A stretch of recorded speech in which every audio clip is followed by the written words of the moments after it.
ओम नमो भगवते वासुदेवाय।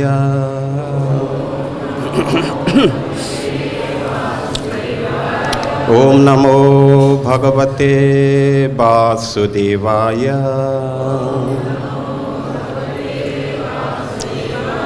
ओम नमो भगवते वासुदेवाय।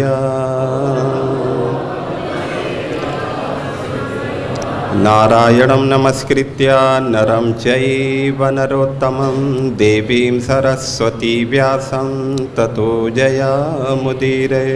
नष्टप्रायेषु अभद्रेषु नित्यं भागवत सेवया भगवती उत्तमश्लोके भक्तिर्भवति नैष्टिकी।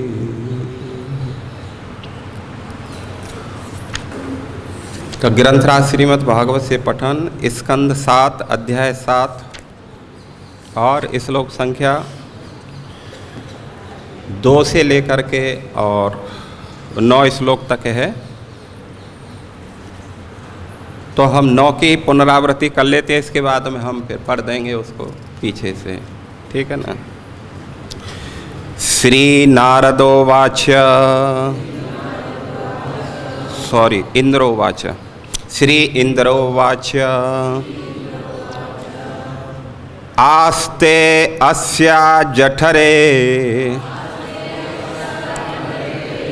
आस्ते अस्या जठरे वीर्यं विषय्यं सुरद्विषः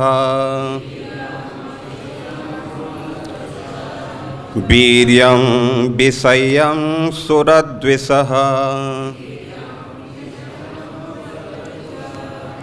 आस्यतां यावत् प्रसवम् आस्यतां यावत् प्रसवम् मोक्षेऽर्थ पदवीं गतः मोक्षेऽर्थ पदवीं गतः। शब्दार्थ। श्री इंद्रोवाच।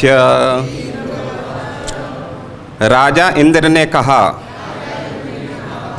आस्ते है, अस्याह उसके, जठरे उदर में, वीर्यं वीर्य, अविसह्यं असहनीय, सुरद्विषः देवताओं के शत्रु का, आश्यतां इसे रहने दें हमारे कैद में, यावत जब तक, प्रसवम बच्चे का जन्म, मोक्षे मैं छोड़ दूंगा, अर्थ पदवी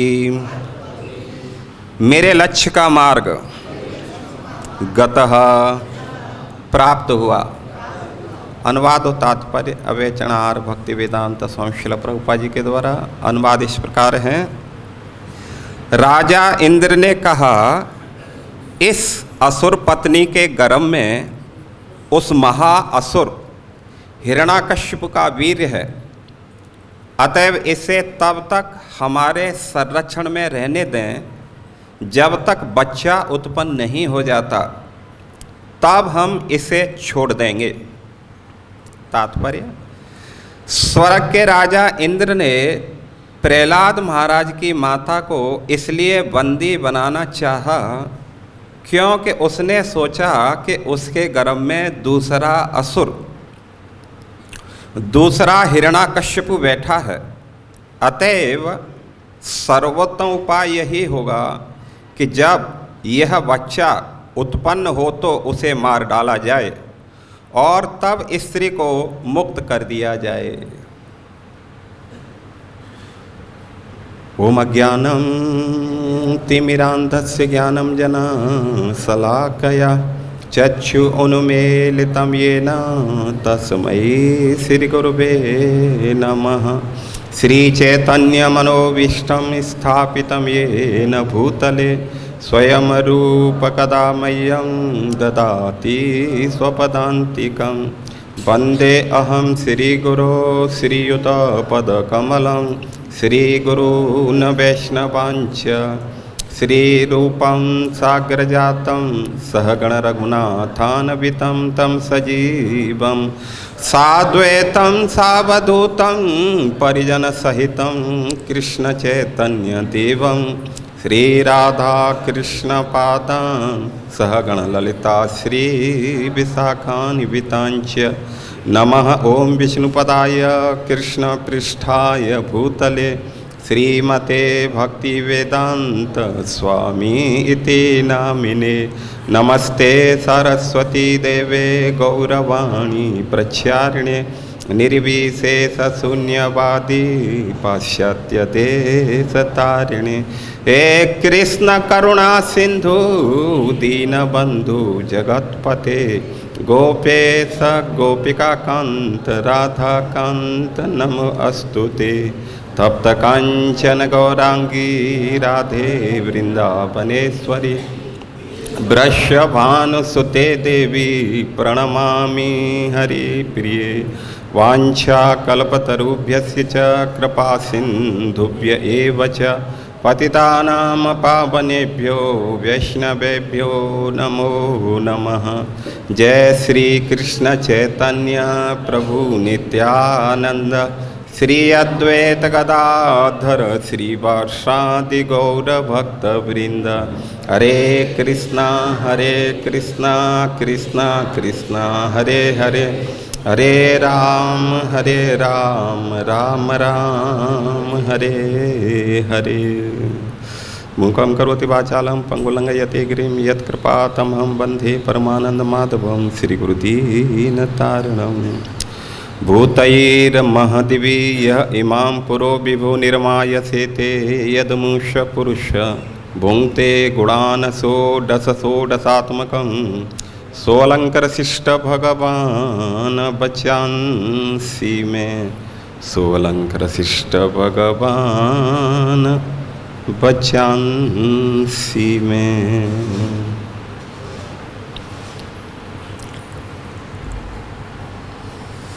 हरे कृष्णा। तो सर्वप्रथम यहाँ पर उपस्थित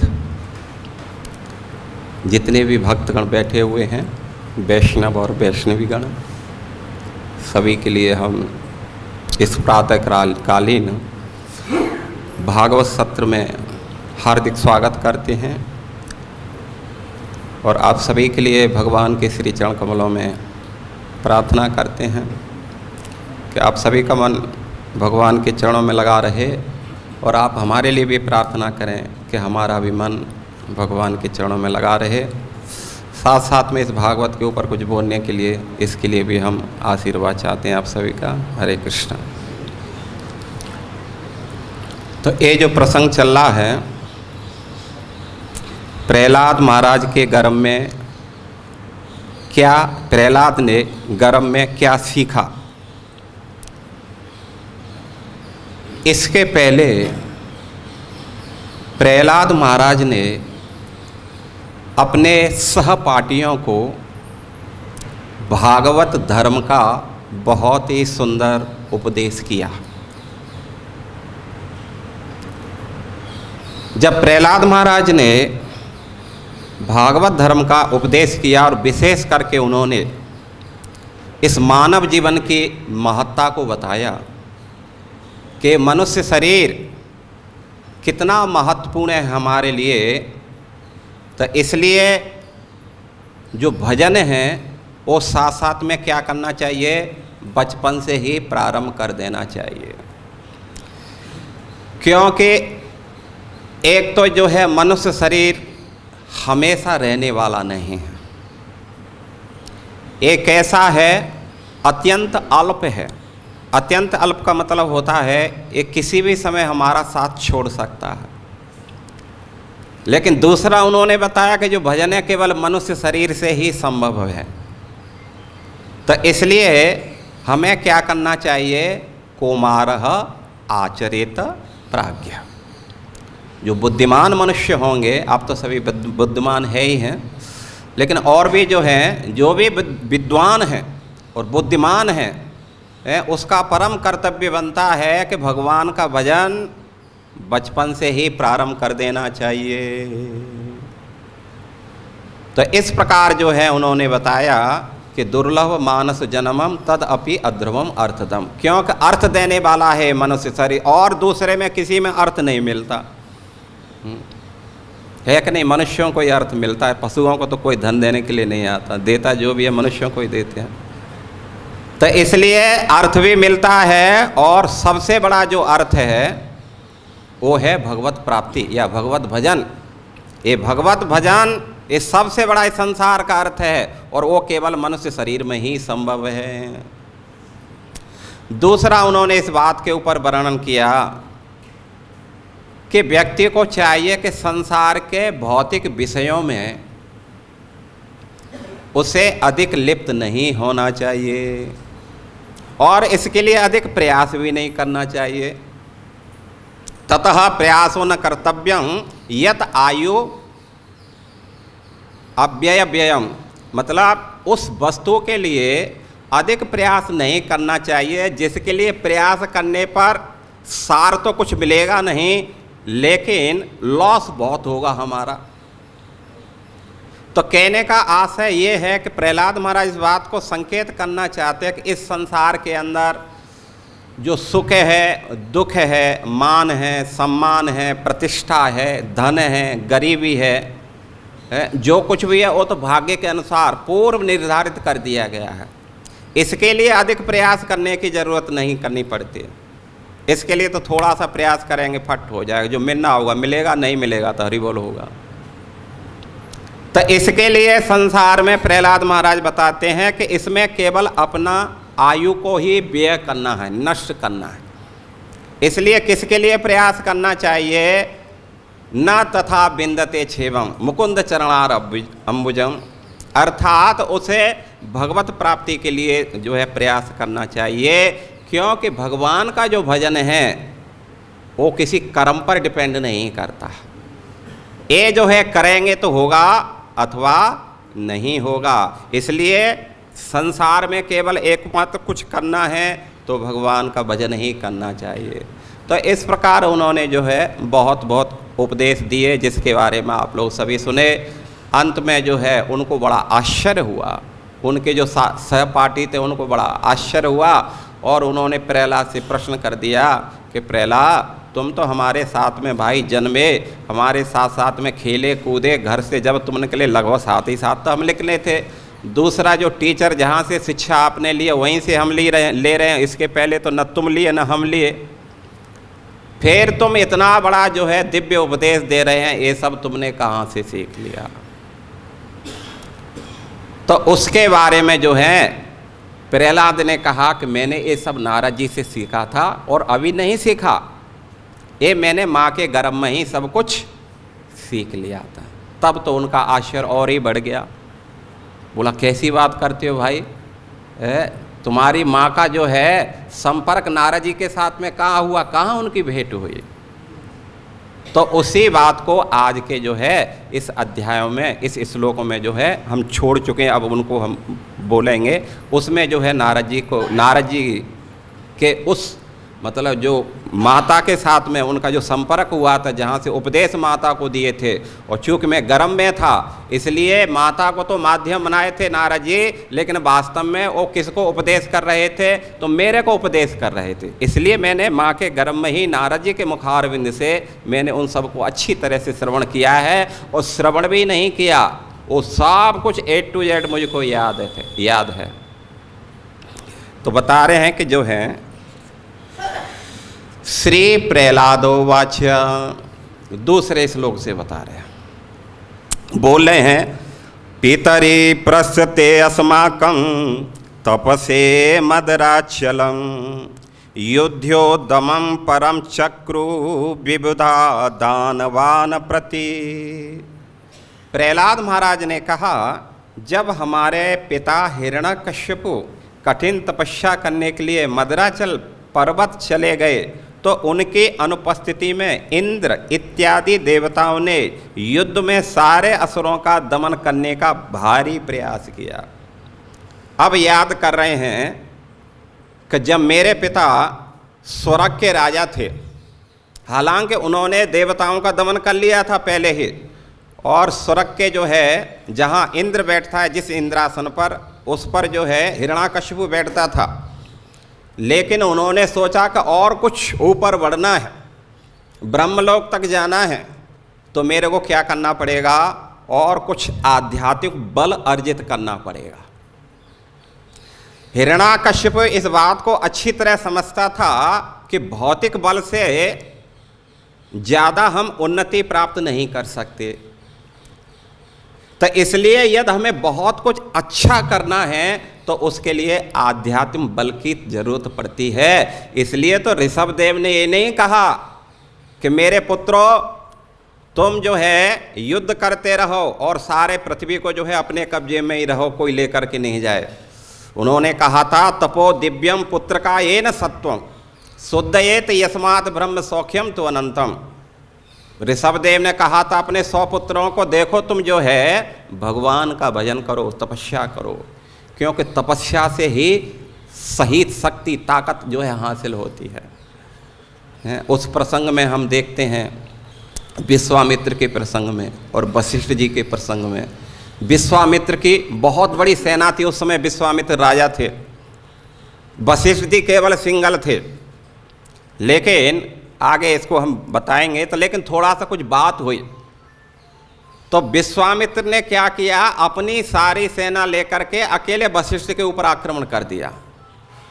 लेकिन वशिष्ठ जी ने क्या किया था, अपने तपोबल से और जितनी भी विश्वामित्र की सेना थी सारी सेना का संहार कर दिया। इसलिए उस दिन से जो है विश्वामित्र समझे और उन्होंने रियलाइज किया कि वास्तव में बलम क्षत्रिय बलम धिक बलम क्षत्रिय बलम बलम बलम ब्रह्म दंडम बलम, अर्थात उन्होंने कहा कि जो क्षत्रियों का बल है, धिक्कार है इस प्रकार के बल पर, वास्तव में बल चाहिए तो आध्यात्म बल में शक्ति है, इसके अलावा सब बल बिल्कुल फेल है। तो हिरण्याकशिपु भी इस बात को जान करके मद्राचल में चला गया, अपना जो है राज शासन छोड़ करके, और वहाँ उन्होंने तपस्या किया। इसके बाद में क्या हुआ, तेषां मति बलोद्योगे निशम्या सुरयूथपा बध्यमाना सुरै भीता दद्रवू शरबतो दिशं कलत्रः पुत्र वित्ताप्तमा न ग्रहान परु पशु परिच्छदान नावेक्ष्यमाण त्वरिता सर्वे प्राण परित्सवः।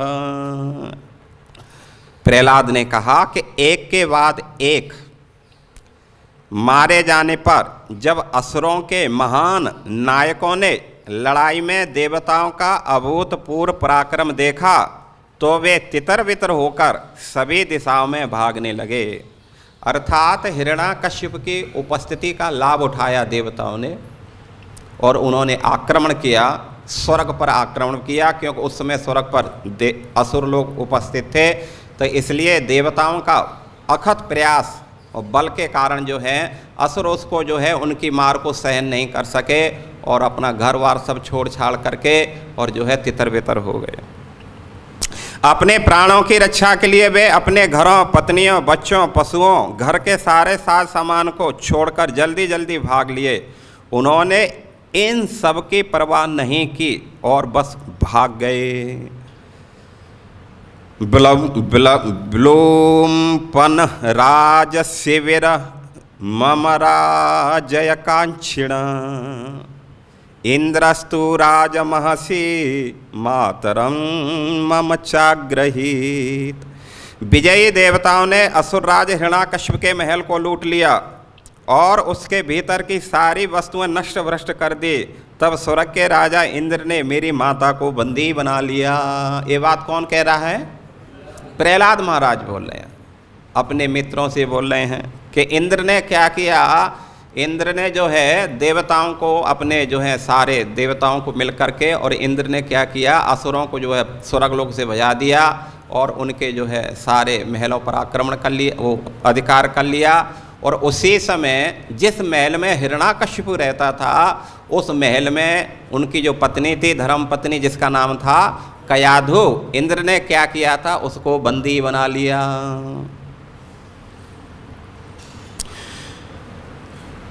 नीयमानं भयो दुग्ना रुदन्ति कुररीमिवः यदरक्षया गतस्तत्र देवर्षि दद्रसे पथि। इस प्रकार वे गिद्ध के द्वारा पकड़ी गई कुररी पक्षी की भांति भय से चिल्लाती हुई ले जा रही थी। तो देवर्षि नारद, जो उस समय किसी भी कार्य में व्यस्त नहीं थे, घटना स्थल पर प्रकट हुए और उन्होंने इस अवस्था में उन्हें देखा। किसको देखा? कयाधु को देखा। इंद्र जो है बांध करके, और जैसे किसी पशु को घसीटते हैं ऐसे घसीट करके लेके जा रहा है। तो उसी समय देवराज इंद्र की दृष्टि जब पड़ी, नारद जी की दृष्टि देवराज इंद्र पर पड़ी, तो उनको बड़ा आश्चर्य हुआ। इस स्वर्ग का राजा इंद्र है और एक स्त्री को इस प्रकार जो है पशु की भांति घसीटता हुआ लेके जा रहा है। क्योंकि उस समय कयाधु भी जो है बड़ी दुखी थी और अपनी सहायता के लिए चिल्ला रही थी।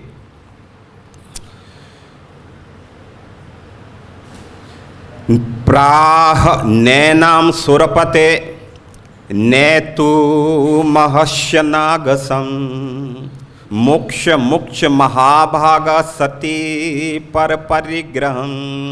नारद मुनि ने कहा कि हे देवराज इंद्र, यह स्त्री निश्चय ही पाप रहित है, तुम इसे इस तरह क्रूरतापूर्वक घसीटना नहीं चाहिए। हे परम सौभाग्यशाली, यह सती स्त्री किसी दूसरे की पत्नी है, तुम इसे तुरंत छोड़ दो। तो नारद जी ने उसको समझाया कि भैया तू इसको घसीटता हुआ लेके जा रहा है, वास्तव में एक तो गर्भवती है, दूसरा स्त्री है, तीसरा भी किसी दूसरे की पत्नी है, तुम इस प्रकार उसको क्यों घसीट रहे हो? तो नारद जी के कहने से देवराज इंद्र ने क्या किया, उसको छोड़ दिया।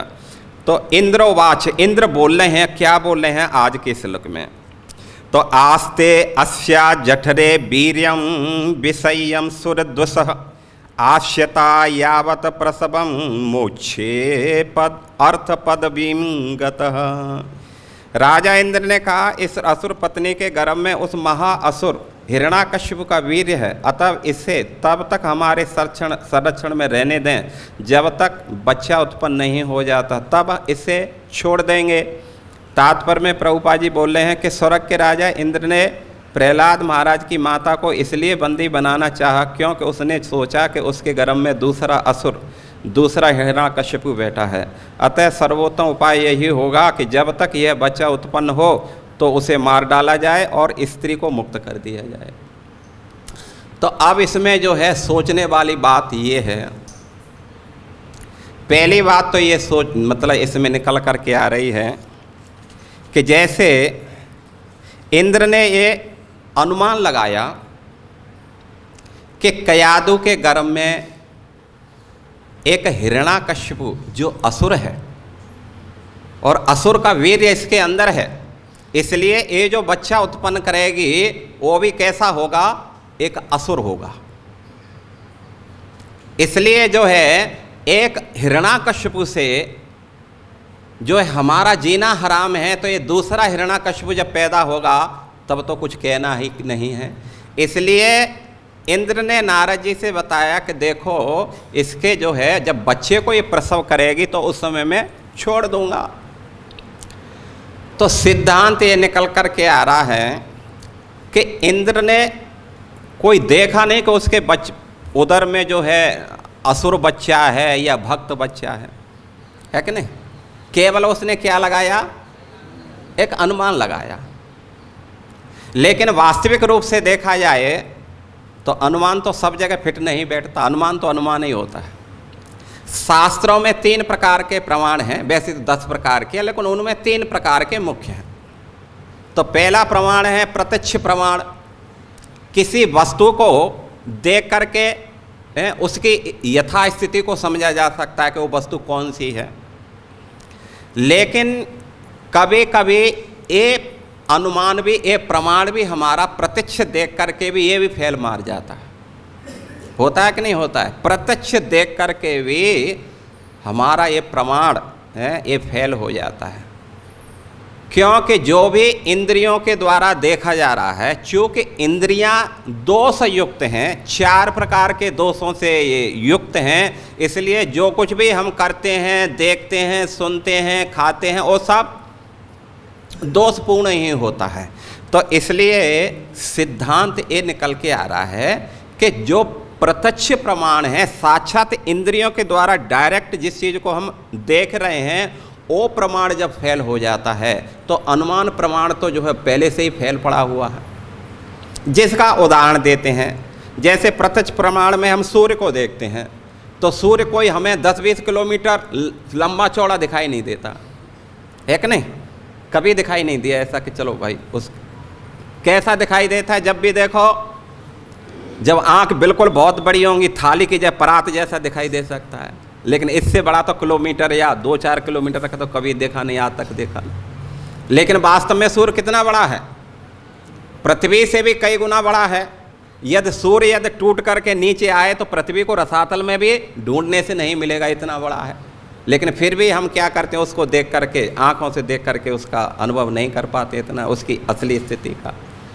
दूसरा एक उदाहरण देते हैं, जैसे कोई रोगी व्यक्ति है, जॉन्डिस का कोई मान लीजिए व्यक्ति रोगी है, उसको हम दें खाने के लिए मिश्री दें कि ले भाई तू खा, तो मिश्री उसको कैसे लगेगी? और कड़वी लग करके वो बताएगा भाई ये तो बहुत कड़वी है। प्रत्यक्ष जो है उसका जो है अनुभव कर रहा है, लेकिन फिर भी जो है वो सही नहीं है, क्योंकि कोई शरीर में दोष होता है हमारे में, तो उसके कारण भी जो है हम सही निर्णय नहीं ले सकते हैं।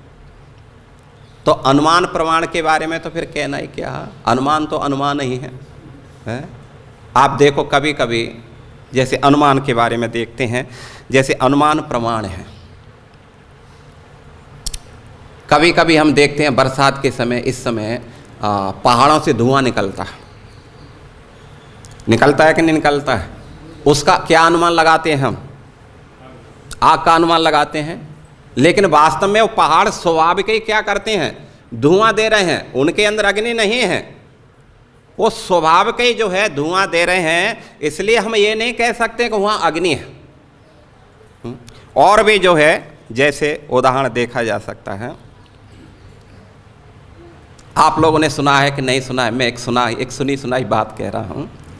जब प्रथम युद्ध हुआ था पाकिस्तान के साथ में, तो बहुत भयानक युद्ध चल रहा था और ये युद्ध रात में भी जारी था।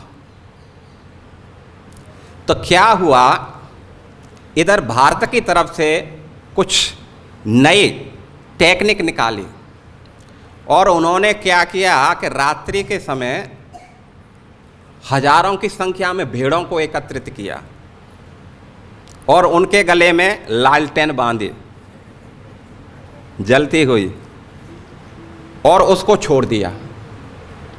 तो जब वो चले तो पाकिस्तान के जो सैनिक थे उन्होंने क्या अनुमान लगाया कि भारतीय सैनिकों ने आक्रमण कर दिया है।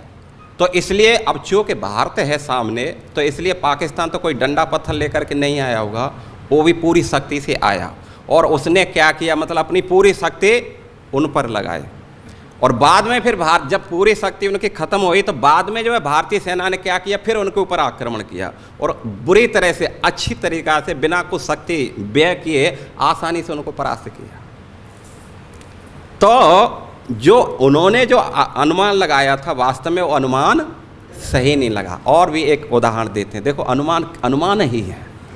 एक कथा एक कहानी सुने थे हम बचपन में, पढ़े थे, लगभग 6वीं 7वीं 5वीं 6वीं क्लास में थी। एक गृहस्थ थे, उन्होंने एक नेवले को पाला था, बड़ा वफादार नेवला था। एक बार क्या हुआ, जो गृहिणी थी वो उनका एक बच्चा था, छोटा नवजात शिशु, तो वो वहीं जो है बैठा, उसमें एक पालने में नीचे रखा बैठा था, क्योंकि वो उनके लिए गई थी, पानी लेने के लिए गई थी, इसलिए वो नीचे बिठा करके गई थी, क्योंकि कभी कभी देखा जाता है ये तो ऊपर है तो बच्चा गिर सकता है, इसलिए उसको नीचे बिठा दिया था। वो खेल रहा था बच्चा। तो अचानक क्या हुआ, उसी समय एक सर्प आया। तो सर्प आया तो नेवले ने क्या किया, उस सर्प को जो है पहले लड़ा और फिर उसको जो है मारकर उसके कई सारे टुकड़े टुकड़े कर दिए, जिसके कारण खून जो है सर्वत्र जो है इधर उधर फैल गया और उसके भी मुंह से लग गया था। तो इसके बाद में जो है उनकी जो धर्मपत्नी वो आई। तो जब उन्होंने देखा कि नेवले के मुख में सर्प लगा है और जो है उन्होंने दरवाजे पर भी देखा तो वहाँ भी जो है क्या नाम है खून लगा है और वहाँ पर भी खून पड़ा है, तो इसलिए उस पत्नी ने, उन गृहिणी ने सोचा कि हो न हो इस नेवले ने मेरे बच्चे को खा लिया। और उसने क्या किया था, अपने सर पर जो गगरी थी, जो मटके थे 2-3, उसी को जो है उस नेवले के ऊपर पटक दिया। और पटक करके जो है वो तो हरि बोल वहीं हो गया। दौड़ करके जब अंदर गई तो अंदर जा कर के उसने आश्चर्यचकित रह गई। उसने देखा कि उसका बालक बड़ी अच्छी तरीक़ा से खेल रहा है, लेकिन नेवले के सर्प के क्या हैं, कई सारे टुकड़े उसमें जो है बिखरे पड़े हुए। तो इससे अब क्या होता है भाई, है? अब पछताने से होता क्या, जब चिड़ियाँ चुग गई फिर उसको बड़ा पश्चाताप हुआ कि हाय हाय मैंने क्या कर दिया। तो शास्त्रों के अंदर ऐसे कई सारे सिद्धांत जो हैं देखने के लिए मिलते हैं, जहाँ पर जो है अनुमान प्रमाण जो है बिल्कुल मतलब ओल निकाला जाता है। तीसरा उदाहरण हम देते हैं अनुमान का, क्योंकि जैसे इंद्र ने अनुमान लगाया, यदि मान लीजिए इंद्र गलती कर बैठता, उस बच्चे को मार देता या मारने का प्रयास करता, तो आप सोच सकते हैं कि इंद्र फिर जिंदा रह सकता था। तो ऐसे ही जो है एक प्रमाण और है, जैसे वशिष्ठ का और उसका हम बता रहे थे कि इनका झगड़ा चल रहा था बहुत अच्छी तरीके से। झगड़ा किस बात पर था, इस बात पर था कि जब वशिष्ठ जी से विश्वामित्र परास्त हो गए तो विश्वामित्र ने एक संकल्प लिया कि जैसे वशिष्ठ ब्रह्मर्षि पद को प्राप्त हुए हैं, मैं भी अपनी तपस्या से क्या करूंगा, उसी पद को मैं प्राप्त करूंगा। इसलिए विश्वामित्र ने घोर तपस्या किया 10,000 वर्ष तक। कई सारे उसमें जो हैं ये जो है वाल्मीकि रामायण में बहुत विस्तार से दिया है, कई सारे उसमें भागों में उनको जो है तपस्या किया। क्योंकि जो राजा है, अब राजा से ब्रह्मर्षि पहुंचने के लिए उसको कई सारे मतलब उससे गुजरना होगा। पहले राजा से राजर्षि बनना होगा, जब राजर्षि बन जाएगा तो फिर ऋषि बनना होगा, ऋषि बनेंगे तो फिर ब्रह्मर्षि बनना महर्षि बनना होगा, और महर्षि से फिर ब्रह्मर्षि बनना होगा। तो कई सारे उसमें जो है वो थे, लेकिन उन्होंने संकल्प लिया, उन्होंने घोर तपस्या किया।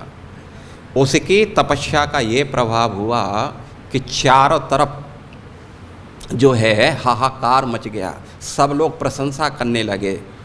और जो है क्या नाम है, ब्रह्मा जी स्वयं आकर के उनको आशीर्वाद दिए और उन्होंने कहा कि मैं तुम्हें बोलता हूँ तुम ब्रह्मर्षि बन गए हो। लेकिन अभी तक कई बार ऐसा हुआ, लेकिन वशिष्ठ जी ने उनको नहीं कहा कि तुम ब्रह्मर्षि हो। और विश्वामित्र जब तक अड़े थे कि जब तक वशिष्ठ जी नहीं करेंगे, बोलेंगे कि हाँ तुम ब्रह्मर्षि हो, तब तक मैं स्वीकार नहीं करूँगा। ब्रह्मा के वाक्यों को भी उसने मतलब वो तिरस्कार कर दिया। उन्होंने कहा ठीक है ब्रह्मा जी आशीर्वाद दिए, लेकिन जब तक वशिष्ठ नहीं कहेगा तब तक मैं इसको स्वीकार नहीं करूँगा। तो वशिष्ठ जी ने कभी बोला नहीं उनको, 2-3 बार ऐसा हुआ। अंत में जो है इनको बड़ा गुस्सा आया। तो विश्वामित्र ने सोचा कि वशिष्ठ ऐसे बोलेगा नहीं, इसलिए अब मुझे क्या करना चाहिए, इसका सर कलम कर देना चाहिए। इसलिए रात्रि के समय विश्वामित्र जी तलवार लेकर के और वशिष्ठ का वध करने के लिए अर्धरात्रि के समय और उनकी कुटिया पर पहुँचे। उस समय जो है एक झोंपड़ी में उन्होंने देखा कि वशिष्ठ और उनकी पत्नी अरुंधति वो क्या हैं, दोनों बैठे हुए हैं, चांदनी रात्रि है, फुल चंद्रमा निकल रहा है और कुछ बातें कर रहे हैं। और बातें क्या कर रहे थे, तो विश्वामित्र ने सुना कि वशिष्ठ जी अपनी पत्नी से कह रहे हैं कि देख तू नहीं जानती है इस समय विश्वामित्र कितनी मतलब उसकी तपस्या कर रहे हैं, जिसकी तपस्या के प्रभाव से तीनों लोकों में उनकी प्रशंसा हो रही है। भूतो न भविष्यति, आज तक किसी ने विश्वामित्र की जैसी आज तक तपस्या नहीं है। और इस बात को जो है किसने सुना? विश्वामित्र ने सुना। और जैसे इस बात को सुना कर देखो, वशिष्ठ जी भी जो है मेरी प्रशंसा कर रहे हैं, इस बात को रियलाइज कर रहे हैं कि वास्तव में मैंने कितनी तपस्या की है। एक मेरे को भी देखो कि मैं अपने अहंकार को नहीं त्याग पा रहा हूँ, अपने क्रोध को नहीं त्याग पा रहा हूँ। और उसी समय उनका हृदय पानी पानी हो गया और तुरंत जाकर के वशिष्ठ के चरणों में गिर पड़े। उसी समय वशिष्ठ जी ने आशीर्वाद दिया कि अब तुम ब्रह्मर्षि अब बने हो। तो इस प्रकार हम देख सकते हैं कि संसार के अंदर किसी भी चीज़ को अनुमानित कर लेना, वो मेरे बारे में ऐसा सोच रहा है, लगता है ऐसा सोच रहा होगा। कभी कभी देखा जाता है कि झगड़ा हो जाता है, तो झगड़ा होने से कोई दूर बात भी कर रहा हो, किसी दूसरे की भी बात कर रहा हो और हमें लगा वो बात कर रहा है, तो तुरंत हम अपने पर लगता है मेरे बारे में बात कर रहा है। तो पहला सिद्धांत ये है कि वास्तव में ये हमेशा सत्य नहीं होता है, ऐसे सोच लेना बहुत बड़ी हम गलती करेंगे। दूसरा सिद्धांत ये निकल कर के आ रहा है कि जैसे इंद्र ने जो है ये सोचा कि ये इस जो है इंद्र की जो हिरण्याकश्यप की पत्नी के गर्भ के अंदर हिरण्याकश्यप का वीर्य है या उसका बच्चा, तो वो भी क्या होगा? असुर बनेगा, क्योंकि वो असुर है तो इसलिए वो भी असुर होगा। तो ये भी सिद्धांत वास्तव में सत्य नहीं है कि नहीं? हमें देखा जाता है कि जो है कभी कभी भक्तों के घर में असुर जन्म लेते हैं और असुरों के घर में भक्त जन्म ले लेते हैं। जैसे देखा जाता है, क्या नाम है, रावण था, रावण असुर था, लेकिन उसी के घर में जो है विभीषण ने जन्म लिया था, जिसके रावण कुंभकर्ण आदि के जो है जन्म लेने पर देवताओं में त्राह मच गई, धरती में कंपन हो गया, आकाश हिल गए और जो है दिग्गज चिल्लाने लगे भय के मारे। लेकिन उसी विभीषण का जब जन्म हुआ तो देवताओं ने खुशी से उनके ऊपर पुष्प वर्षा की। और वही विभीषण ने जो है अंत समय में जब युद्ध की तैयारी चल रही थी तो रावण को समझाया था कि भैया मान जाओ, तुम ये नहीं जान रहे हो कि जिस सीता को तुमने अपने घर में ला करके बिठा लिया है, वास्तव में तुमने जानबूझ करके एक सर्पणी को अपने गले में डाल लिया है। और मैं तुम्हें अभी भी बताता हूं कि जिसको तुम एक साधारण मानव समझे हो, वास्तव में वो साक्षात विष्णु हैं। और जिस समय तुम युद्ध के लिए जाओगे तो हमारे वंश में एक भी व्यक्ति ऐसा नहीं बचेगा जो पीछे युद्ध की चर्चा कर सके। इसलिए अभी भी समय है, लेकिन बाद में वो नहीं माना। तो कहने का आशय यह है कि असुरों के घर में भी भक्त जन्म ले सकते हैं। और भी देखो जो है कई सारे जो हैं उसमें है। दूसरा जो है क्या नाम है, यही प्रहलाद महाराज का देख लो, हिरण्याकश्यप महाअसुर है, जिसके कारण जब जन्म लिया था इसके कारण भी पृथ्वी में कंपन होने लगा था, जो क्या नाम है आकाश के जो है पल्ले हिलने लग गए थे। जितने भी फूल वृक्ष थे, पेड़ पौधे, फूल फल लगे हुए थे, सब कुमला करके सब झड़ गए थे। वृक्ष बिल्कुल जो है कैसे हो गए, जैसे कहीं नीचे से अग्नि लगा देते हैं तो बिल्कुल मर जाते, ऐसे सब हो गए थे। लेकिन वही उनका जब भक्त बच्चा जन्म लिया तो सारे देवता प्रसन्नता से झूम गए थे। तो भक्तों के घर में भी, असुरों के घर में भी भक्त जन्म ले सकते हैं। बलि महाराज आए, इसी परिवार में बलि महाराज आए, जिन्होंने अपना सर्वस्व दान कर दिया था। इसी के परिवार में इनके पिताजी थे, यानी प्रहलाद के जो पुत्र थे विरोचन, उन्होंने जान करके कि देवता लोग जो है चीटिंग करने के लिए आए, मेरे साथ धोखा दे रहे हैं, देवता लोग ब्राह्मण बन करके आए। और विरोचन का संकल्प था कि जिस समय वो दाम देते थे तो कोई भी उनके सामने आ जाता था, कुछ भी मांगता था, आंख बंद करके देखते नहीं थे कौन दान लेकर के जा रहा है, आंख बंद करके जो है वो दान करते थे। लेकिन जब देवता ब्राह्मण बन करके आए, उनको मालूम भी चल गया कि इंद्र जो है धोखा देने के लिए ब्राह्मण बन करके आया है, और उन्होंने क्या किया, विरोचन से क्या मांग लिया, उनके प्राण ही उनको मांग लिए, तुम अपने प्राण मेरे को दे दो। तो जान करके भी कि इंद्र है, कपट छल कर रहा है, लेकिन फिर भी बोला कि ठीक है कोई बात नहीं है, और उन्होंने जो है इंद्र को अपना शरीर दान कर दिया, अपने प्राणों की आहुति दे दी। बोला लो ठीक है तुम सुखी रहो। तो इस प्रकार जो है असुरों के घर में भी भक्त जन्म ले सकते हैं, और भक्तों के घर में भी असुर जन्म ले सकते हैं। कोई एक उदाहरण देंगे कि भक्तों के घर में असुर जन्म लिया? महाराज अंग, करेक्ट, महाराज अंग थे, हैं? भगवान के अनन्य भक्त थे, सोचो। और उनके यहाँ जो है उनकी जो पत्नी थी सुनीता, जो किसकी कन्या थी? मृत्यु की कन्या थी। और उनके यहाँ जो है यज्ञ से बच्चा पैदा किया था, यज्ञ करके स्वयं जो है यज्ञ में से जो यज्ञ पुरुष था हाथ में वो ले करके, क्या नाम है, खीर ले करके आया था, उसको दिया था उन्होंने। और लेकिन फिर भी उनका जो बच्चा हुआ वो कैसा हुआ? महादुष्ट था। जितना भगवान जो क्या नाम है, उनके जो पिता थे अंग महाराज, जितने धार्मिक थे उतना ये दुष्ट प्रकृति का था। उसने जो है पूरे राज्य में डिडोरा पिटवा दिया। भगवान कौन? भगवान मैं हूँ। इसलिए यज्ञ दान तपस्या करना है तो मेरे लिए करो, नहीं तो चुपचाप बैठ करके प्रसाद खाओ, टेंशन मत लो, न किसी को दो। सारी यज्ञ दान तपस्या कंटी उतार के फेंक दो, तिलक लगाने की जरूरत नहीं है। सारा चीज जो है इस प्रकार कर दिया था। स्वयं जो है रावण किसका पुत्र था? विश्रवा ऋषि का पुत्र था। सोचो, विश्रवा ऋषि का ये रावण पुत्र था, और विश्रवा महान भगवान के भक्त थे, और ये जो है उतना ही दुष्ट प्रकृति का था। और कंस जो है किसका पुत्र था? उग्रसेन महाराज का। जिस वंश में भगवान श्री कृष्ण अवतरित हुए थे, उस वंश में जो है क्या नाम है, उसी वंश में उग्रसेन महाराज जो महान भगवान के अनन्य भक्त थे, उन्हीं का ये दुष्ट पुत्र जो है कंस ने जन्म लिया। तो इसलिए सिद्धांत क्या है? तो सिद्धांत ये है कि भाई प्रत्यक्ष प्रमाण जैसे फिट नहीं है, तो अनुमान प्रमाण भी किसी बात में लगाना बिल्कुल भी फिट नहीं है। इसलिए क्या करना चाहिए? इसलिए साधु शास्त्र गुरु से ही किसी चीज का यदि हम निर्णय नहीं कर पा रहे हैं, तो साधु शास्त्र गुरु इन्हीं के द्वारा हमें किसी चीज का जो है निर्णय करना चाहिए, और उसी के अनुसार ही हमें जो है निर्णय लेना चाहिए। सिद्धांत है। जैसे इंद्र ने सोचा कि इसके गर्भ में जो है एक असुर है, असुर का पुत्र है, इसलिए असुर है, इसको मार करके वो करूंगा।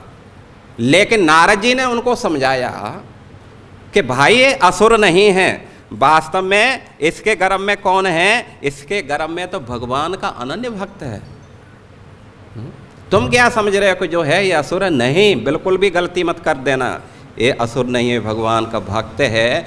तो जो नारद के मुख से सुना इंद्र, उसी समय उसने क्या किया? तुरंत क्षमा याचना की कयादू से, और उसकी 3 परिक्रमा की, और क्षमा याचना करके जो है वहां से चला गया। तो सिद्धांत क्या है? तो सिद्धांत बोलते हैं, इसको बोलते हैं एक प्रामाणिक स्रोत से सुन करके भी किसी चीज का ठीक से निर्णय करना चाहिए। इसको बोलते हैं शब्द प्रमाण।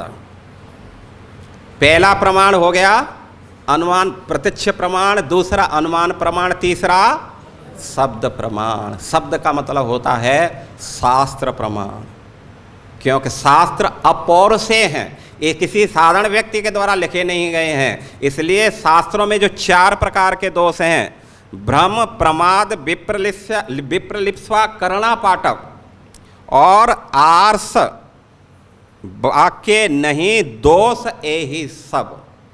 आर्ष वाक्य नहीं दोष ए ही सब। भ्रम, प्रमाद, विप्रलिप्सा और करणापाटक, ये जो 4 प्रकार के दोष हैं, साधु संतों के जो है उसमें जो है उनके मन में या उनके हृदय में 4 प्रकार के दोष नहीं देखे जाते हैं। इसलिए शास्त्र का जो निर्णय है वही साधु का निर्णय भी वही रहता है, और गुरु का भी निर्णय वही रहता है। इसलिए तीनों सीधे एक धारा में बिल्कुल चलते हैं। तो क्या करना चाहिए हमें? फिर हमें जो है या तो किसी साधु से किसी चीज़ का, जब हम किसी चीज़ को समझ नहीं पा रहे हैं तो साधु से सुनो, और नहीं तो शास्त्र से जानो, नहीं तो सीधे गुरु की शरण में जाओ और गुरु से इस बात को सुन करके निर्णय लो। जैसे उदाहरण देते हैं, जैसे क्या नाम है, अर्जुन ठीक से निर्णय नहीं ले पा रहा था, क्योंकि अर्जुन सोच रहा था, क्या नाम है, अर्जुन ने सोचा था गुरून् हत्वा ही महान भावान श्रेयो भोक्तम भैक्षम पीह लोके हत्वार्थ कामास्तु गुरु निहैव भुंजीय भोगान रुधिर प्रदग्धान। हे वासुदेव, आप बोलते हैं कि गुरुओं की हत्या कर दो, जिनसे मैंने शिक्षा लिया, पिता में भीष्म जिन्होंने मेरे को पाल पोस करके बड़ा किया, गुरु द्रोणाचार्य जिसने संकल्प ले लिया था कि अर्जुन तुझे ब्रह्मांड का सबसे बड़ा मैं धनुर्धर बनाऊंगा, और आज आप सोच रहे हैं कि जो है उन्हीं को मार दो। ये ठीक नहीं, इससे अच्छा होगा बजाय राज्य के मैं क्या करूंगा, बजाय राज्य के मैं वन में चला जाऊंगा, भिक्षा करके जो है वो लूँगा। तो ऐसे वो सोच रहा था, लेकिन भगवान की शरणागति उसने ली, गुरु की शरण में गया, और भगवान ने जब उसको भगवत गीता सुनाई ठीक ठाक से, तो तुरंत अर्जुन इस बात को समझा और हाथ जोड़ करके कहा, नष्टो मोह स्मृति लब्ध्वा त्वत्प्रसादात् मयि अच्युत। हे अच्युत, अब मेरा जो है जो मोह था, अज्ञान था, बिल्कुल खत्म हो चुका है। स्थितो अस्मि गत संदेह करिष्ये वचनम तव। अब बताइए आप क्या चाहते हैं, किधर से मानना प्रारंभ करूँ मैं? इसको बोलते हैं, मतलब एक प्रामाणिक स्रोत से सुनना कितना पावरफुल होता है हमारे लिए। और एक सही मतलब कर्तव्य अकर्तव्य, किम कर्म किम अकर्मेति कवयो पत्रमोविता, जहाँ कर्तव्य का अकर्तव्य का जहाँ भान नहीं है, जिसमें बड़े बड़े दिग्गज हार मार जाते हैं, उस सारी चीज़ को एक प्रामाणिक स्रोत से ही जाना चाहिए, नहीं तो हम जो है मारे जाएंगे, लड़ाई में मारे जाएंगे। हम तो सोच रहे हैं हम तो बिल्कुल ठीक कर रहे हैं, लेकिन वास्तव में बिल्कुल गलत हो सकता है। व्यास जी को जो है मोह हुआ, इतने सारे ग्रंथ लिख करके भी उनकी समझ में नहीं आया, तो उन्होंने किसकी शरण ली? नारद जी की उन्होंने शरण ली। सौनकादि ऋषि 88,000 की संख्या में उनको जो मोह हुआ, क्या करना चाहिए भाई, यज्ञ ही लगता है कि हमारा उद्देश्य रहेगा, लेकिन जब उन्होंने कृष्ण कथा सुनाया तो वो समझे कि वास्तव में जीवन का लक्ष्य अग्नि में आहुति देना नहीं है, जीवन का लक्ष्य है सर्वताम स्वकथाम कृष्ण, भगवान श्री कृष्ण की लीला कथाओं का श्रवण कीर्तन करना। तो इसलिए सिद्धांत ये निकल करके आ रहा है कि किसी भी परिस्थिति में हमें अपने मन से कोई भी निर्णय ठीक नहीं लेना चाहिए, क्योंकि जैसे निर्णय हमें क्या करना चाहिए, हमें साधु शास्त्र गुरु की जो है शरण में जाना चाहिए। जैसे इंद्र ने नारद के कहने से अपना निर्णय बदल दिया, इसी प्रकार भौतिक जीवन कष्टों से भरा पड़ा हुआ है। पदम पदम यत विपताम, ये संसार में हर एक एक क्षण में कष्ट भरे पड़े हैं, इसलिए हर परिस्थिति में हमें क्या करना चाहिए, ठीक से किसी स्थिति को समझने के लिए गुरु की शरण में जाना चाहिए, और गुरु के निर्णय को हमें सुप्रीम मान करके और अपने जीवन में लाना चाहिए। जब गुरु के निर्णयों के ऊपर चलेंगे, कभी भी जीवन में धोखा नहीं खा सकते। हरे कृष्णा कृष्णा कृष्णा हरे हरे, हरे राम राम राम हरे हरे। इसलिए 1 मिनट में साधु संग सर्वशास्त्र का है, लव मात्र साधु संग सर्व सिद्धि है। इसलिए साधुओं का निर्णय को सुप्रीम मान करके और काम करना चाहिए। हरे कृष्ण।